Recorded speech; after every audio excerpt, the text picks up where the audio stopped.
विधानसभा। विधानसभा का कार्यकाल 5 वर्ष है, किंतु विशेष परिस्थिति में राज्यपाल को यह अधिकार है कि वो इससे पूर्व भी उसको विघटित कर सकता है। पृष्ठ 216। विधानसभा के सत्रावसान प्रोरोगेशन के आदेश राज्यपाल के द्वारा दिए जाते हैं। विधानसभा में निर्वाचित होने के लिए न्यूनतम आयु सीमा 25 वर्ष है। प्रत्येक राज्य की विधानसभा में कम से कम 60 और अधिक से अधिक 500 सदस्य होते हैं। अपवाद गोवा 40, मिजोरम 40, सिक्किम 32। इसे अनुच्छेद 371 के तहत विशेष राज्यों की दर्जा देकर ये व्यवस्था किया गया है। विधानसभा की अध्यक्षता करने के लिए एक अध्यक्ष का चुनाव करने का अधिकार सदन को प्राप्त है, जो इसकी बैठकों का संचालन करता है। साधारणतया विधानसभा अध्यक्ष सदन में मतदान नहीं करता, किंतु यदि सदन में मत बराबरी में बढ़ जाएं, तो वो निर्णायक मत देता है। जब कभी अध्यक्ष को उसके पद से हटाने का प्रस्ताव विचाराधीन हो, उस समय वो सदन की बैठकों की अध्यक्षता नहीं करता है। किसी विधेयक को धन विधेयक माना जाए अथवा नहीं, इसका निर्णय विधानसभा अध्यक्ष ही करता है। सदन के बैठकों के लिए सदन के कुल सदस्यों के 10 1/10 सदस्यों की उपस्थितियां गढ़पूर्ति हेतु आवश्यक है। विधानसभा के लिए अधिकार और कार्य। 1. विधि निर्माण। 1. इसे राज्य सूची से संबंधित विषयों पर विधि निर्माण का अनन्य अधिकार प्राप्त है। 2. संवर्ती सूची। संवर्ती सूची से संबद्ध विषयों पर संसद की तरह राज्य विधानमंडल भी विधि निर्माण कर सकता है, किंतु यदि दोनों द्वारा निर्मित विधियों में परस्पर विरोध की सीमा तक संसदीय विधि वर्णनीय है। 2. वित्तीय विषयों से संबंधित प्रक्रिया। 1. राज्य विधानमंडल राज्य सरकार के वित्तीय अवस्था को नियंत्रित करता है। प्रत्येक वित्तीय वर्ष के प्रारंभ में विधानमंडल के सम्मुख वार्षिक वित्तीय विवरण अथवा बजट प्रस्तुत किया जाता है, जिसमें शासन की आय और व्यय का विवरण रहता है। बजट वित्त मंत्री द्वारा रखा जाता है। 2. कोई धन विधेयक प्रारंभ में विधान परिषद में प्रस्तुत नहीं किया जा सकता। जब विधानसभा किसी धन विधेयक को पारित कर देती है, तब वो विधानसभा परिषद के पास भेज दिया जाता है। विधान परिषद को 14 दिनों के भीतर विधानसभा को लौटाना पड़ता है। विधान परिषद उस विधेयक के संबंध में संस्तुतियां तो दे सकती है, किंतु वो न तो उसे अस्वीकार कर सकती और न उसमें संशोधन ही कर सकती है। 3. विधानसभा द्वारा पारित किए जाने के 14 दिनों के बाद विधेयक को दोनों सदनों द्वारा पारित समझ लिया जाता है तथा राज्यपाल को उस पर अपनी सहमति देनी पड़ती है। 3. कार्यपालिका पर नियंत्रण। मंत्रिपरिषद सामूहिक रूप से विधानसभा के प्रति उत्तरदायी है। जब कभी मंत्रिपरिषद के विरुद्ध अविश्वास प्रस्ताव पारित हो जाता है, तो समूची मंत्रिपरिषद को त्यागपत्र देना पड़ता है। 4. संवैधानिक संशोधन। संघीय स्वरूप को प्रभावित करने वाला कोई संविधान संशोधन विधेयक यदि संसद के दोनों सदनों के द्वारा पारित हो जाता है, तो आधे से अधिक राज्यों के विधानमंडलों द्वारा उसकी पुष्टि आवश्यक है। 5. निर्वाचन संबंधी अधिकार। राष्ट्रपति के निर्वाचन में जितना मताधिकार संसद के दोनों सदनों के सदस्यों को प्राप्त है, उतना ही राज्यों की विधानसभाओं के निर्वाचित सदस्यों को प्राप्त है। मुख्यमंत्री की नियुक्ति राज्यपाल द्वारा की जाती है। साधारणतः वैसे व्यक्ति को मुख्यमंत्री नियुक्त किया जाता है जो विधानसभा में बहुमत दल का नेता होता है। नोट: राष्ट्रीय राजधानी क्षेत्र दिल्ली के चुनाव पश्चात मुख्यमंत्री की नियुक्ति राष्ट्रपति द्वारा होती है और मुख्यमंत्री राष्ट्रपति के प्रति उत्तरदायी होता है। पृष्ठ 217। मुख्यमंत्री ही शासन का प्रमुख प्रवक्ता है और मंत्रिपरिषदों की बैठकों की अध्यक्षता करता है। मंत्रिपरिषद के निर्णयों को मुख्यमंत्री ही राज्यपाल तक पहुंचता है। जब कभी राज्यपाल कोई बात मंत्रिपरिषद तक पहुंचाना चाहता है, तो वो मुख्यमंत्री के द्वारा ही ये कार्य करता है। राज्यपाल के सारे अधिकारों का प्रयोग मुख्यमंत्री ही करता है। 23. भारतीय राज्य व्यवस्था में वरीयता अनुक्रम। भारतीय राज्य व्यवस्था में विभिन्न पदाधिकारियों का वरीयता अनुक्रम वारंट ऑफ प्रेसिडेंस इस प्रकार है। 1. राष्ट्रपति, 2. उपराष्ट्रपति, 3. प्रधानमंत्री, 4. राज्यों के राज्यपाल अपने राज्यों में, 5. भूतपूर्व राष्ट्रपति, 5. का उप प्रधानमंत्री, 6. भारत का मुख्य न्यायाधीश तथा लोक सभाध्यक्ष, 7. केंद्रीय कैबिनेट मंत्री, राज्य के मुख्यमंत्री अपने अपने राज्यों में, योजना आयोग का उपाध्यक्ष, पूर्व प्रधानमंत्री तथा संसद के विपक्ष का नेता, 7. क भारत का रत्न सम्मान के धारक 8 राजदूत, 9 उच्चतम न्यायालय के न्यायाधीश, 9 क मुख्य निर्वाचन आयुक्त तथा भारत का नियंत्रक महालेखा परीक्षक, 10 राज्यसभा का उपसभापति, लोकसभा का उपाध्यक्ष, योजना आयोग के सदस्य तथा केंद्र में राज्य मंत्री। भारत रत्न एकमात्र ऐसा पुरस्कार है जिसे वरीयता अनुक्रम में स्थान दिया गया है। नोट: मुख्य चुनाव आयुक्त श्री शेषन के आग्रह पर सरकार ने मुख्य चुनाव आयुक्त को 9 क की स्थिति प्रदान की है, यानी उच्चतम न्यायालय के न्यायाधीश के समकक्ष दर्जा। ये संशोधन अगस्त 93 में किया गया। 24 केंद्र राज्य संबंध। भारत में केंद्र राज्य संबंध संघवाद की ओर उन्मुख है और संघवाद की इस प्रणाली को कनाडा के संविधान में से लिया गया है।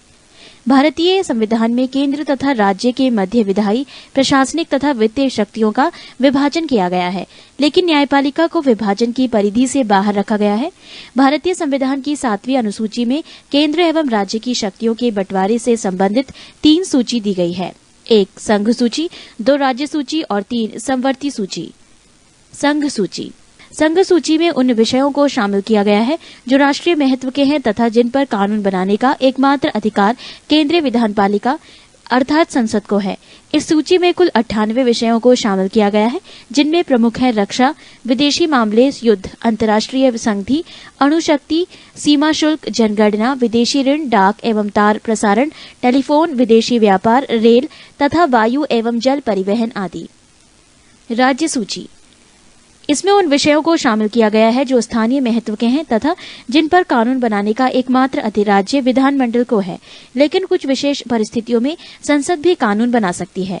इस सूची में शामिल विषयों की संख्या 62 है, जिनमें प्रमुख है लोक सेवा, कृषि, वन, कारागार, भू राजस्व, लोक व्यवस्था, पुलिस, लोक स्वास्थ्य, स्थानीय शासन, क्रय विक्रय एवं सिंचाई आदि। समवर्ती सूची: इसमें शामिल विषयों पर संसद तथा राज्य विधानमंडल दोनों द्वारा कानून बनाया जाता है और यदि दोनों कानूनों में विरोध है तो संसद द्वारा निर्मित कानून लागू होगा। इसमें 52 विषयों को शामिल किया गया है। उनमें प्रमुख है राष्ट्रीय जलमार्ग, परिवार नियोजन, जनसंख्या नियंत्रण, समाचार पत्र, कारखाना, शिक्षा, आर्थिक तथा सामाजिक योजना। अवशिष्ट विधायी शक्ति: जिन विषयों को संघ सूची, राज्य सूची और समवर्ती सूची में नहीं शामिल किया गया है, उन पर कानून बनाने का अधिकार संसद को प्रदान किया गया है। राज्य सूची के विषयों पर कानून बनाने की संसद की शक्ति: संविधान के अनुच्छेद 249 में ये प्रावधान किया गया है कि यदि राज्यसभा अपने उपस्थित तथा मतदान करने वाले सदस्यों के 2/3 बहुमत से ये पारित कर दे कि राष्ट्रीय हित को ध्यान में रखकर संसद राज्य सूची के विषयों पर कानून बनाए, तो संसद को राज्य सूची में वर्णित विषयों पर कानून बनाने की शक्ति प्राप्त हो जाती है। पृष्ठ 218। संसद द्वारा इस प्रकार बनाए गए कानून 1 वर्ष के लिए प्रवर्तनीय होता है, लेकिन राज्यसभा द्वारा पारित कर इसे बार बार कई वर्षों के लिए बढ़ाया जा सकता है। राज्यों की सहमति से भी संसद राज्य सूची पर कानून बना सकती है। राष्ट्रीय आपात एवं राष्ट्रपति शासन के समय भी संसद को राज्य सूची पर कानून बनाने का अधिकार होता है। संघ के प्रमुख राजस्व स्रोत हैं निगम कर, सीमा शुल्क, निर्यात शुल्क, कृषि भूमि को छोड़कर अन्य संपत्ति पर संपदा शुल्क, विदेशी ऋण, रेल, रिजर्व बैंक तथा शेयर बाजार। राज्य के प्रमुख राजस्व स्रोत हैं व्यक्ति कर, कृषि भूमि पर कर, संपदा शुल्क, भूमि एवं भवनों पर कर, पशुओं तथा नौकायान पर कर, विक्रय कर, वाहनों पर चुंगी। केंद्र एवं राज्यों के मध्य विवाद को सुलझाने के लिए मुख्यतः 4 आयोग गठित किए गए, जो इस प्रकार हैं: प्रशासनिक सुधार आयोग, राजमन्नार आयोग, भगवान सहाय समिति एवं सरकारीय आयोग। सरकारीय आयोग का गठन 1983 में किया गया था, जिसने अपनी 1600 पृष्ठ वाली रिपोर्ट 1987 ईस्वी में केंद्र सरकार को सौंप दी।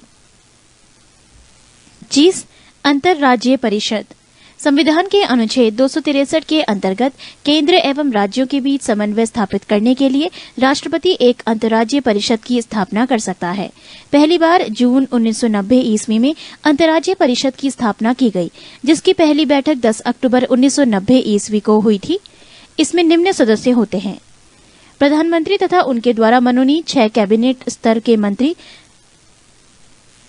सभी राज्यों व संघ राज्यों क्षेत्रों के मुख्यमंत्री एवं संघ राज्य क्षेत्रों के प्रशासक। अंतर्राज्यीय परिषद की बैठक वर्ष में 3 बार की जाएगी, जिसकी अध्यक्षता प्रधानमंत्री या उनकी अनुपस्थिति में प्रधानमंत्री द्वारा नियुक्त कैबिनेट स्तर का मंत्री करता है। परिषद की बैठक के लिए आवश्यक है कि कम से कम 10 सदस्य अवश्य उपस्थित हों। 26. योजना आयोग। भारत में योजना आयोग के संबंध में कोई संवैधानिक प्रावधान नहीं है। 15 मार्च 1950 ईस्वी को केंद्रीय मंत्रिमंडल द्वारा पारित प्रस्ताव के द्वारा योजना आयोग की स्थापना की गई थी। योजना आयोग का अध्यक्ष प्रधानमंत्री होता है। 27. राष्ट्रीय विकास परिषद। योजना के निर्माण में राज्यों की भागीदारी होनी चाहिए। इस विचार को स्वीकार करते हुए सरकार के एक प्रस्ताव द्वारा 6 अगस्त 1952 ईस्वी को राष्ट्रीय विकास परिषद का गठन हुआ। प्रधानमंत्री परिषद का अध्यक्ष होता है। योजना आयोग का सचिव ही इसका सचिव होता है। भारतीय संघ के सभी राज्यों के मुख्यमंत्री एवं योजना आयोग के सभी सदस्य इसके पदेन सदस्य होते हैं। 28. वित्त आयोग। संविधान के अनुच्छेद 280 में वित्त आयोग के गठन का प्रावधान किया गया है। वित्त आयोग के गठन का अधिकार राष्ट्रपति को दिया गया है। वित्त आयोग में राष्ट्रपति द्वारा एक अध्यक्ष एवं 4 अन्य सदस्य नियुक्त किए जाते हैं। राज्य वित्त आयोग का गठन भारतीय संविधान के अनुच्छेद 243(1) के द्वारा की जाता है। पृष्ठ 219। अब तक गठित वित्त आयोग। पहला वित्त आयोग। नियुक्ति वर्ष 1951 वर्ष ईस्वी। अध्यक्ष केसी नियोगी। अवधि 1952 से 1957 ईस्वी। दूसरा वित्त आयोग। नियुक्ति वर्ष 1956। अध्यक्ष के संथानाम। अवधि 1957 से 1962 ईस्वी। तीसरा वित्त आयोग। नियुक्ति वर्ष 1960 ईस्वी। अध्यक्ष A.K. चंदा। अवधि 1962 से 1966 ईस्वी। चौथा वित्त आयोग। नियुक्ति वर्ष 1964 ईस्वी। अध्यक्ष डॉक्टर P.V. राज मन्नार। अवधि 1966 से 1969 ईस्वी। पांचवा वित्त आयोग। नियुक्ति वर्ष 1968 ईस्वी। अध्यक्ष महावीर त्यागी। अवधि 1969 से 1979 ईस्वी। छठा वित्त आयोग। नियुक्ति वर्ष 1972 ईस्वी। अध्यक्ष प्री ब्रह्मानंद रेड्डी। अवधि 1974 से 1979 ईस्वी। सातवां वित्त आयोग। नियुक्ति वर्ष 1977 ईस्वी। अध्यक्ष J.P. सेलेट। अवधि 1979 से 1984 ईस्वी। आठवां वित्त आयोग। नियुक्ति वर्ष 1982 ईस्वी। अध्यक्ष Y.P. चौहान। अवधि 1985 से 1989 ईस्वी। नौवां वित्त आयोग। नियुक्ति वर्ष 1987 ईस्वी से अध्यक्ष N.K.P. साल्वे। अवधि 1989 से 1995 ईस्वी। 10वां वित्त आयोग। नियुक्ति वर्ष 1992 ईस्वी। अध्यक्ष K.C. पंत। अवधि 1995 से 2000 ईस्वी। 11वां वित्त आयोग। नियुक्ति वर्ष 1998 ईस्वी। अध्यक्ष प्रोफेसर A.M. खुसरो। अवधि 2000 से 2005 ईस्वी। 12वां वित्त आयोग। नियुक्ति वर्ष 2003 ईस्वी। अध्यक्ष डॉक्टर C. रंगराजन। अवधि 2005 से 2010 ईस्वी। 13वां वित्त आयोग। नियुक्ति वर्ष 2007 ईस्वी। अध्यक्ष डॉक्टर विजय L. केलकर। अवधि 2010 से 2015 ईस्वी। 29. लोक सेवा आयोग। भारत में सन 1919 ईस्वी के भारत सरकार अधिनियम के अधीन सर्वप्रथम 1926 ईस्वी में लोक सेवा आयोग की स्थापना की गई थी। लोक सेवा आयोग की स्थापना के लिए 1924 ईस्वी में विधि आयोग ने सिफारिश की थी। संघ लोक सेवा आयोग के अध्यक्ष तथा सदस्यों की नियुक्ति राष्ट्रपति द्वारा की जाती है। संघ लोक सेवा आयोग के सदस्यों की संख्या निर्धारित करने की शक्ति राष्ट्रपति को है। वर्तमान में इसकी संख्या 10 है। संघ लोक सेवा आयोग के अध्यक्ष एवं सदस्यों की नियुक्ति 6 वर्षों के लिए की जाती है। यदि वो 6 वर्षों के अंदर 65 वर्ष की आयु पूरी कर लेता है तो वो पद से मुक्त हो जाता है।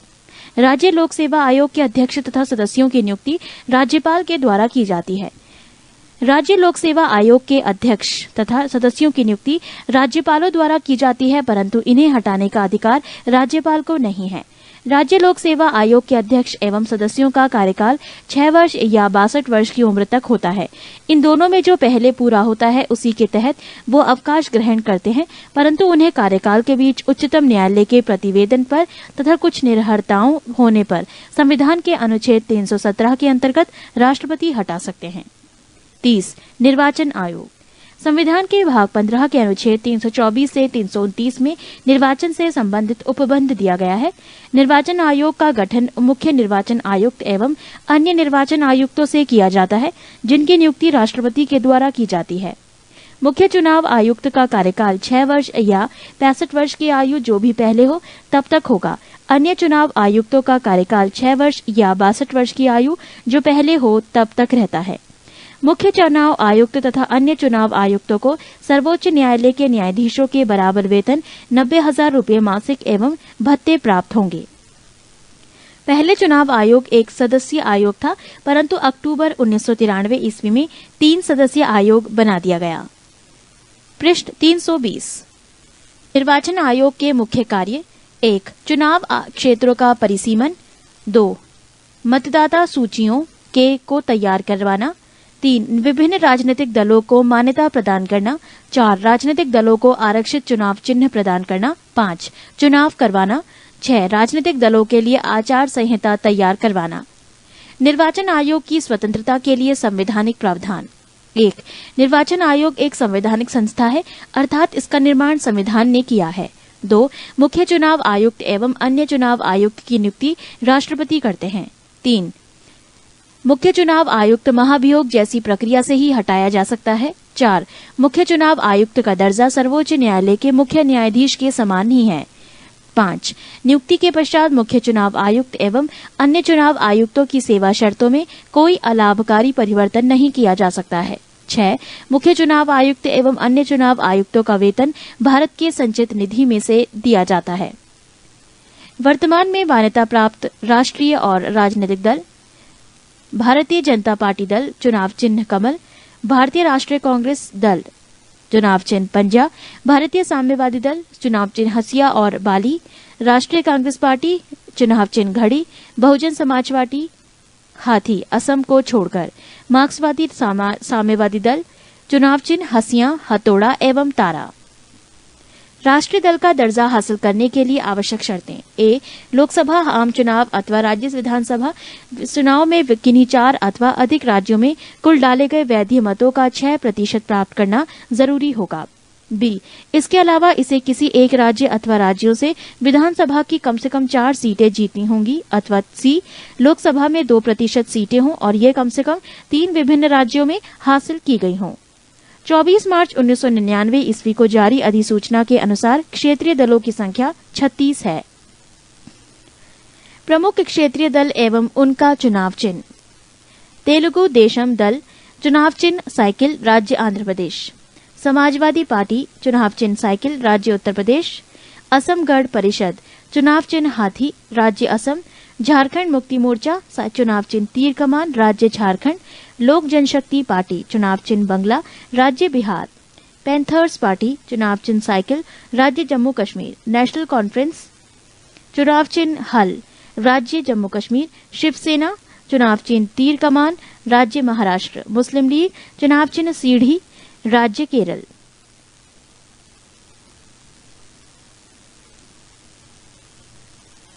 ऑल इंडिया फॉरवर्ड ब्लॉक, चुनाव चिन्ह शेर, राज्य पश्चिम बंगाल। अन्ना द्रविड़ मुन्नेत्र कड़गम, चुनाव चिन्ह 2 पत्ती, राज्य तमिलनाडु। महाराष्ट्रवादी गोमांतक पार्टी, चुनाव चिन्ह शेर, राज्य गोवा। सिक्किम संग्राम परिषद, चुनाव चिन्ह हाथी, राज्य सिक्किम। द्रविड़ मुन्नेत्र कड़गम, चुनाव चिन्ह उगता सूरज, राज्य तमिलनाडु पुदुचेरी। नागालैंड दल पीपुल्स काउंसिल, चुनाव चिन्ह मुर्गा, राज्य नागालैंड। अकाली दल बादल, चुनाव चिन्ह तीर कमान, राज्य पंजाब। जनता दल यू, चुनाव चिन्ह तीर, राज्य बिहार और Jharkhand. Note: electronic voting machine का प्रयोग करने वाला प्रथम राज्य केरल विधानसभा उपचुनाव अप्रैल 1982 था तथा इस मशीन का प्रयोग करके पूरा चुनाव कराने वाला प्रथम राज्य गोवा था। पृष्ठ 221। परिसीमन आयोग: संविधान में परिसीमन आयोग के संबंध में कोई स्पष्ट निर्देश नहीं दिया गया है।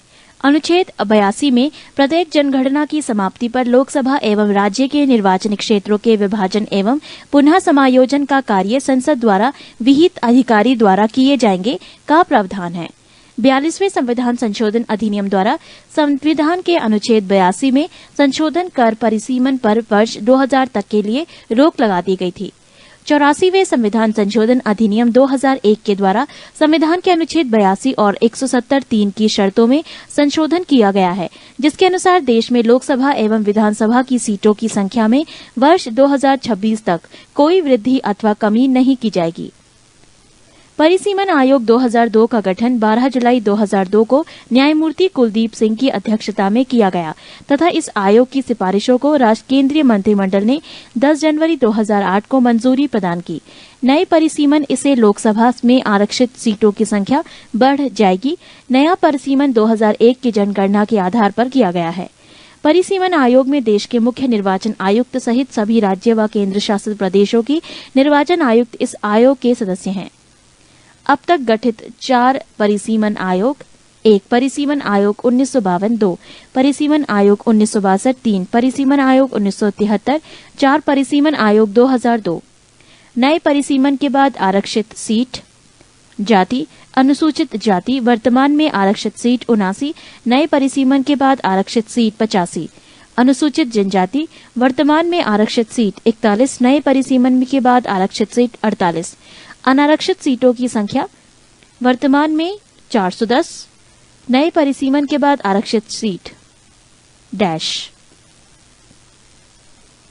नोट: वैसे राज्य जिनका परिसीमन आयोग 2002 के द्वारा परिसीमन नहीं हो सका, असम, मणिपुर, अरुणाचल प्रदेश, नागालैंड एवं झारखंड, पूर्वोत्तर के चारों राज्यों में स्थानीय विरोध एवं अदालतों के स्थगन आदेश के कारण परिसीमन नहीं हो सका, जबकि झारखंड में सरकारी नीति के विपरीत आरक्षित सीटें कम होने के कारण ये परिसीमन पूरा नहीं हो सका।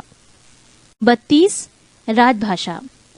संविधान के भाग 17 के अनुच्छेद 343 के अनुसार संघ की राजभाषा हिंदी और लिपि देवनागरी है।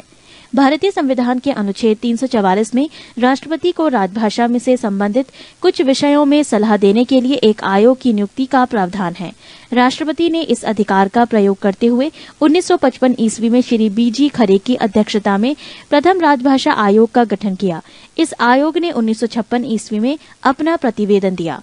संविधान की 8वीं अनुसूची के अनुसार निम्नलिखित भाषाओं को राजभाषा के रूप में मान्यता प्राप्त है, जो इस प्रकार है: 1 असमिया, 2 बंगला, 3 गुजराती, 4 हिंदी, 5 कन्नड़, 6 कश्मीरी, 7 मलयालम, 8 मराठी, 9 उड़िया, 10 पंजाबी, 11 संस्कृत, 12 सिंधी, 13 तमिल, 14 तेलुगु, 15 उर्दू, 16 कोंकणी, 17 मणिपुरी, 18 नेपाली, 19 मैथिली, 20 संथाली, 21 डोगरी, 22 बूडो। नोट: 1 1967 ईस्वी में संविधान के 21वें संशोधन के द्वारा सिंधी को 8वीं अनुसूची में जोड़ा गया है। 2 1992 ईस्वी में संविधान के 71वें संशोधन के द्वारा मणिपुरी, कोंकणी एवं नेपाली को 8वीं अनुसूची में जोड़ा गया। 3 92 संविधान संशोधन अधिनियम 2003 के द्वारा संविधान की 8वीं अनुसूची में मैथिली, संथाली, डोगरी एवं बोडो भाषाओं को जोड़ा गया है। पृष्ठ 222। राज्य की भाषा।